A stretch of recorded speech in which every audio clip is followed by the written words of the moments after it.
ರಾಜ್ಯಗಳಿಗೆ ಅಧಿಕಾರ ಇಲ್ಲ ಅನ್ನುವಂಥದ್ದು ಎಲ್ಲೂ ಪ್ರಸ್ತಾಪ ಇಲ್ಲ. ಆ ಹಿನ್ನೆಲೆಯೊಳಗೆ ನಾವು ಸಾಮಾಜಿಕ ಸಮೀಕ್ಷೆ, ಶೈಕ್ಷಣಿಕ ಸಮೀಕ್ಷೆ, ಆರ್ಥಿಕ ಸಮೀಕ್ಷೆ ಇವೆಲ್ಲವುಗಳ ಜೊತೆಗೆ ಜಾತಿಯ ಗಣತಿ ಮಾಡಿದ್ರೂ ಏನೂ ಅದರಲ್ಲಿ ಯಾರೂ ತಪ್ಪು ಕಂಡುಹಿಡಿಯುವಂತೆ ಇಲ್ಲ.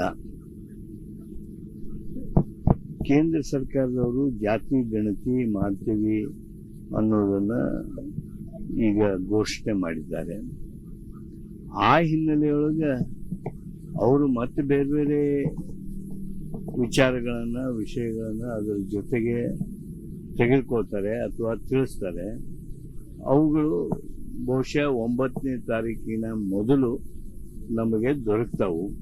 ಆದ್ದರಿಂದ 9ನೇ ತಾರೀಕಿಗೆ ನಡೀತಕ್ಕಂಥ ನಮ್ಮ ಸಚಿವ ಸಂಪುಟದ ಸಭೆ ಈ ಒಂದು ಜಾತಿ ಗಣತಿಯ ವಿಚಾರ, ಈ ನಮ್ಮ ಹಿಂದುಳಿದ ಆಯೋಗ ಕೊಟ್ಟಿರ್ತಕ್ಕಂಥ ಆ ವರದಿಯ ವಿಚಾರವನ್ನು ನಾವು ಪರಿಗಣಿಸ್ತೀವಿ. ಅವತ್ತು ಒಂದು ನಿರ್ಣಯಕ್ಕೆ ಬರೋದಕ್ಕೆ ಪ್ರಯತ್ನ ಮಾಡ್ತೀವಿ.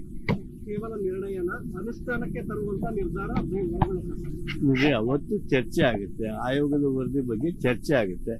ಆ ಚರ್ಚೆ ನಂತರ ಫಲಶ್ರುತಿ ನಿರ್ಣಯ, ಏನು ನಿರ್ಣಯ ಮಾಡ್ತೀವಿ ಅದ್ರ ಮೇಲೆ ಹೋಗುತ್ತೆ.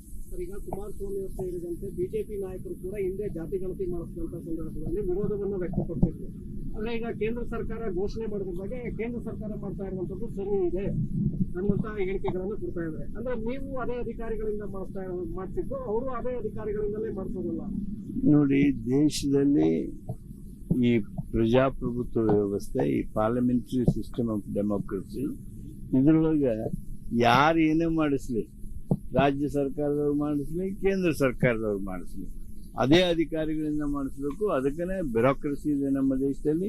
ಈ ಅಫಿಷಿಯಲ್ ಡಮ್ ಏನಿದೆ, ಏನು ಬ್ಯೂರೋಕ್ರಸಿ ಇದೆ, ಅವರು ಕೇಂದ್ರ ಸರ್ಕಾರದವ್ರು ಮಾಡಿಸಿದ್ರು ಇವ್ರ ಮುಖಾಂತರ ಮಾಡಿಸ್ಬೇಕು, ನಾವು ಮಾಡಿಸಿದ್ರು ಇವ್ರ ಮುಖಾಂತರ ಮಾಡಿಸ್ಬೇಕು, ನಾವು ಮಾಡಿಸಿದ್ರು ಇವ್ರ ಮುಖಾಂತರ ಮಾಡಿಸಿರ್ಬೇಕು.